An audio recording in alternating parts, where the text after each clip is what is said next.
Hello, future freedivers, and thank you for joining us for this episode of the Total Beginner Freedive Podcast, brought to you by Octopus Freediving, one of the highest quality freediving brands in the world.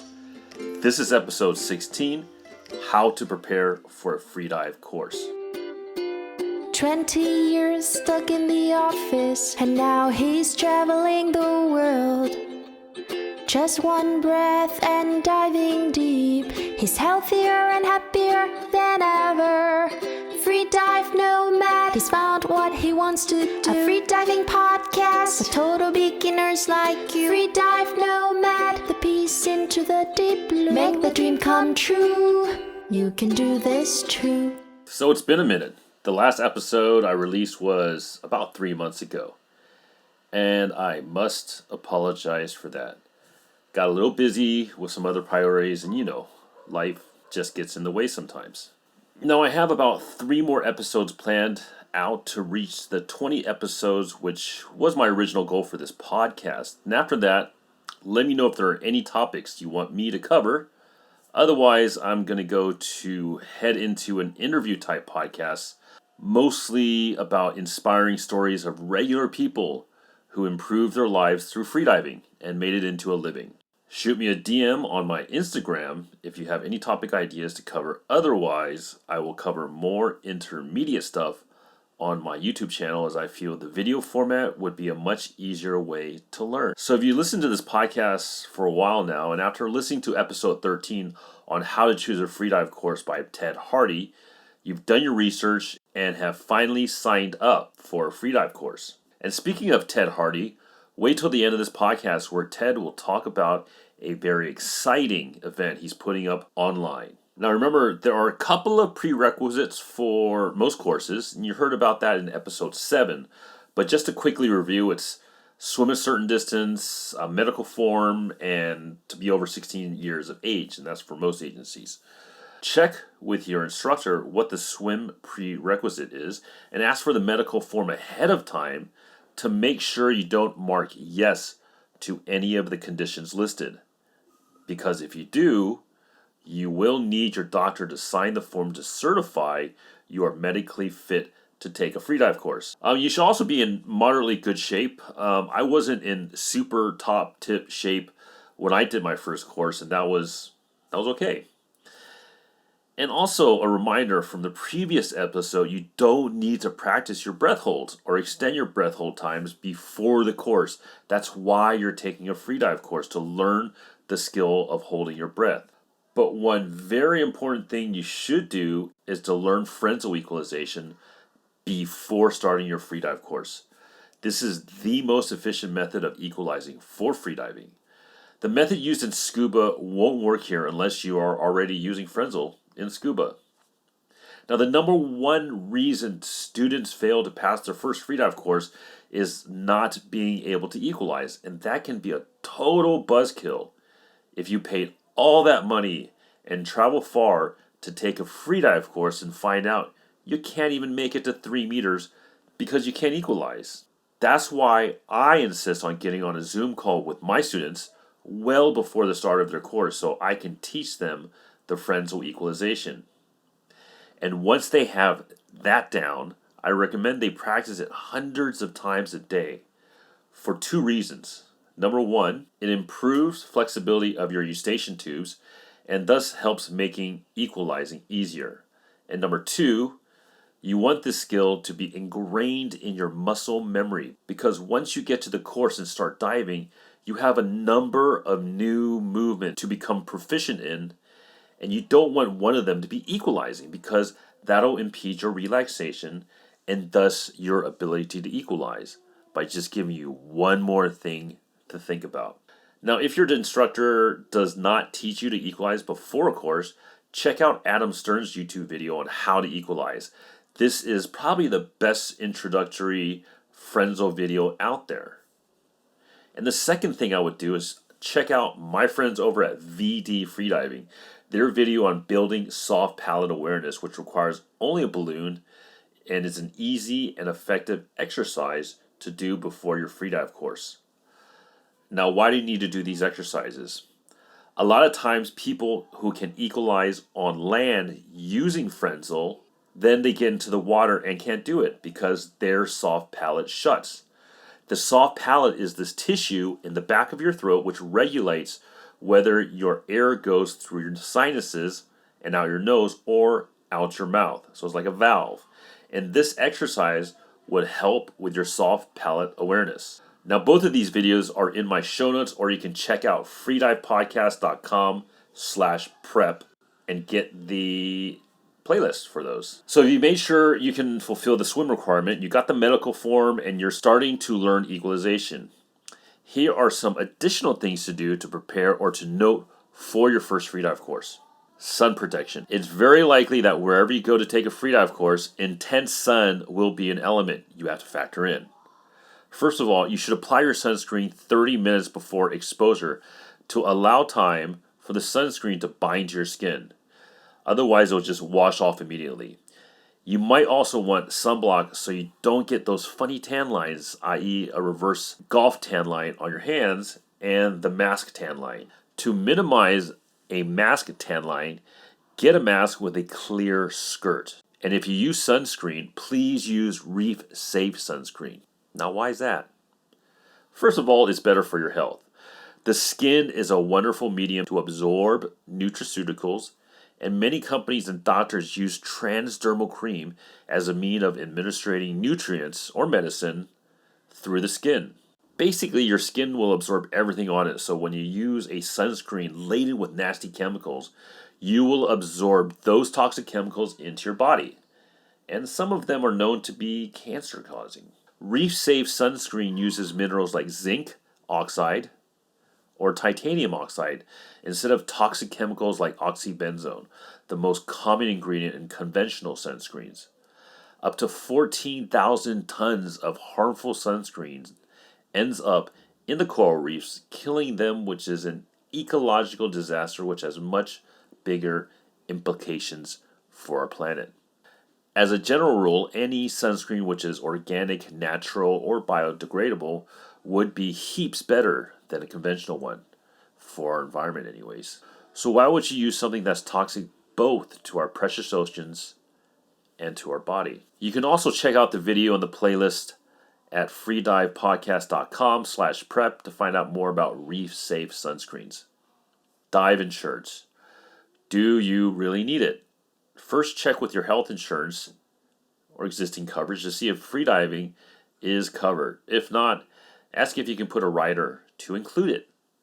If you are traveling, purchasing travel medical insurance with a diving rider could also be cost effective while also protecting yourself in case of medical emergencies, stolen items, or trip cancellations.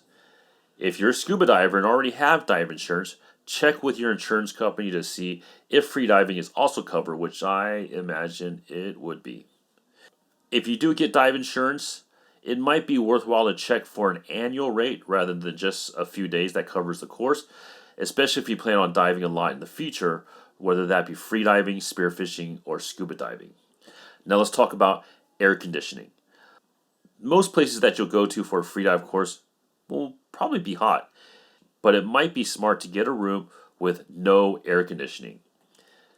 If you must have a bit of coolness to sleep, have a cold shower before going to bed, or get a fan, or have the AC on for a few hours if you can set a timer, or have someone else shut it off for you later. My wife sleeps later than me, so I have her shut it off before she gets to bed.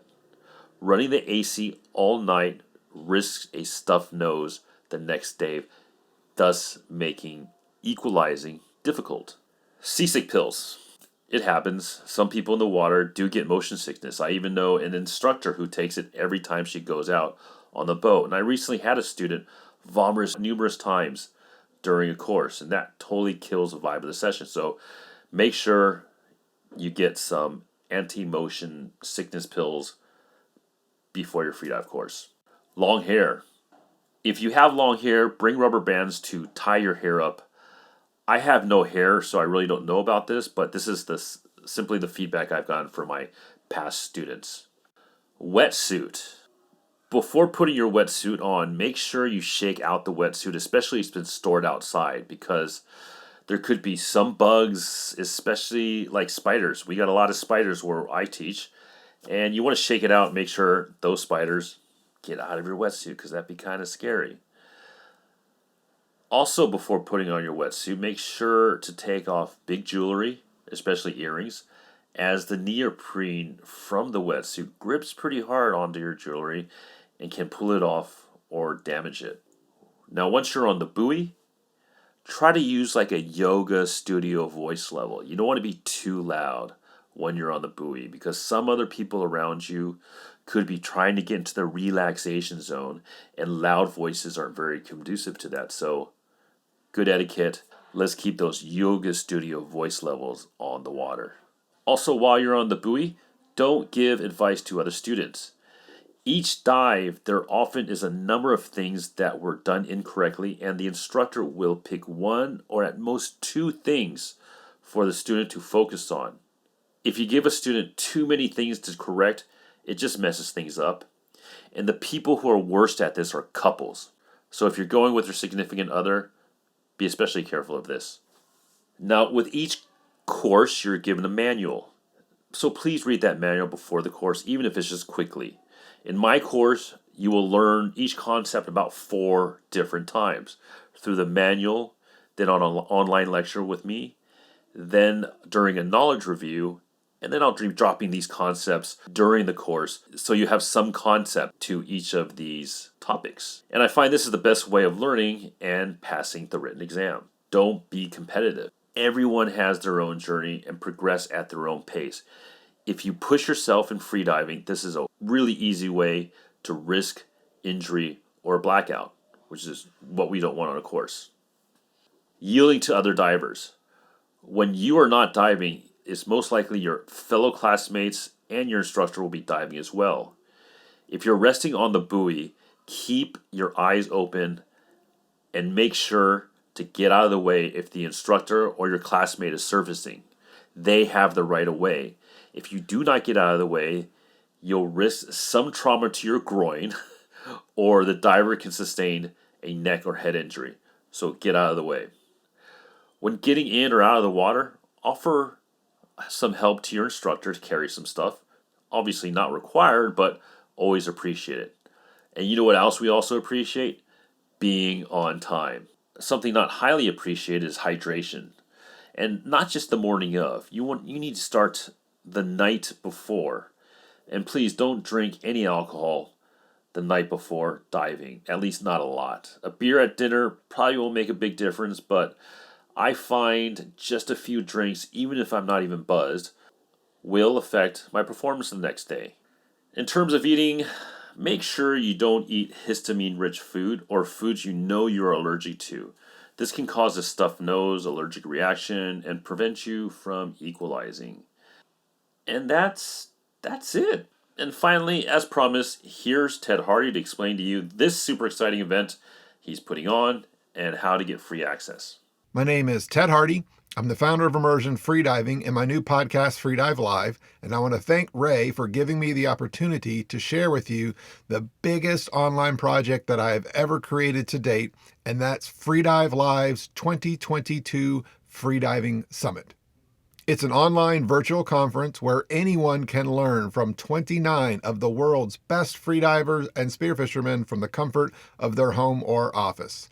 I interviewed 29 of the best freedivers and spearfishermen, and you can view all these interviews for free.